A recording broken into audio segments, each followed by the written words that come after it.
തിരുവനന്തപുരം മണ്ണന്തലയിലെ ഷഫീന 6 മാസം മുൻപാണ് ഭർത്താവുമായി വേർപിരിഞ്ഞ് സ്വന്തം വീട്ടിലെത്തിയത്. പിന്നീട് സഹോദരനും സ്വന്തം മാതാപിതാക്കൾക്കുമൊപ്പമുള്ള ജീവിതം.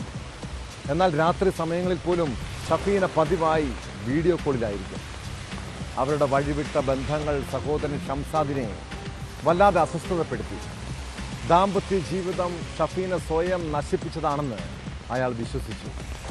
കഴിഞ്ഞ ദിവസം ഇത്തരം സൗഹൃദങ്ങളുടെയും വീഡിയോ കോളിൻ്റെയും പേരിൽ വീട്ടിൽ വലിയ പ്രശ്നങ്ങളുണ്ടായി. പിന്നീട് കണ്ടത് ചോരയിൽ കുളിച്ചു കിടക്കുന്ന യുവതിയെയാണ്. മകളെ രക്ഷിക്കാൻ ശ്രമിച്ച മാതാപിതാക്കളെയും പ്രതി തടഞ്ഞിരുന്നു. സുഹൃത്ത് വിശാഖിൻ്റെ സഹായത്തോടെയാണ് പ്രതി ക്രൂരകൃത്യം ചെയ്തതെന്നാണ് സൂചന.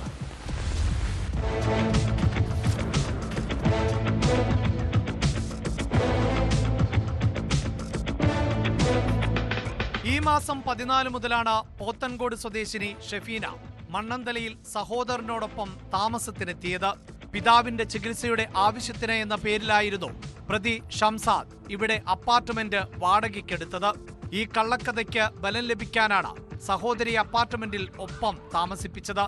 എന്നാൽ ചെമ്പഴന്തി അണിയൂരിൽ അടിപിടിയുണ്ടാക്കിയ ഷംസാദ് കേസിൽ പോലീസിനെ ഭയന്ന് ഒളിവിൽ കഴിയാനാണ് അപ്പാർട്ട്മെന്റ് എടുത്തത് എന്നാണ് കണ്ടെത്തൽ.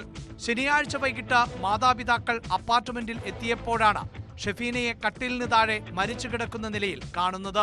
സംശയം തോന്നിയതോടെ മണ്ണന്തല പോലീസിൽ വിവരമറിയിക്കുകയായിരുന്നു.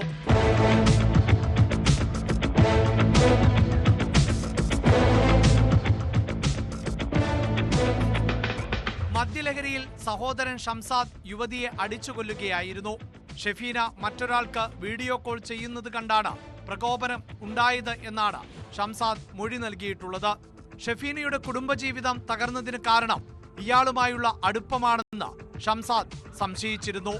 ഷഫീനയുമായി വാക്കുതർക്കമുണ്ടായതിന് പിന്നാലെ പുറത്തുപോയ ഷംസാദ് യുവതിയെ കൊല്ലണമെന്ന ഉദ്ദേശത്തോടെ സുഹൃത്തായ വിശാഖിനെയും കൂട്ടി ഫ്ളാറ്റിൽ എത്തുകയായിരുന്നുവെന്ന് പോലീസ് പറയുന്നു.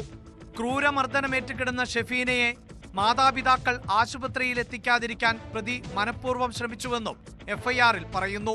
മദ്യലഹരിയിലായിരുന്ന ഷംസാദിനെയും ചെമ്പഴന്തി സ്വദേശി വിശാഖിനെയും അപ്പാർട്ട്മെന്റിൽ നിന്നാണ് കസ്റ്റഡിയിലെടുത്തത്. ഷഫീനയുടെ ശരീരത്തിൽ മർദ്ദനമേറ്റതിന്റെ പാടുകളുണ്ട്. ഫ്ളാറ്റിൽ വിരലടയാള വിദഗ്ധർ പരിശോധന നടത്തി. മജിസ്ട്രേറ്റിന് മുന്നിൽ ഹാജരാക്കിയ പ്രതികളെ റിമാൻഡ് ചെയ്തു. ഇവരെ കസ്റ്റഡിയിൽ വാങ്ങി കൂടുതൽ ചോദ്യം ചെയ്യാനാണ് പോലീസിന്റെ തീരുമാനം. വിശാഖിന് കൊലപാതകത്തിൽ നേരിട്ട് പങ്കുണ്ടോ എന്നത് വിശദമായി പരിശോധിക്കുമെന്നും പോലീസ് അറിയിച്ചു.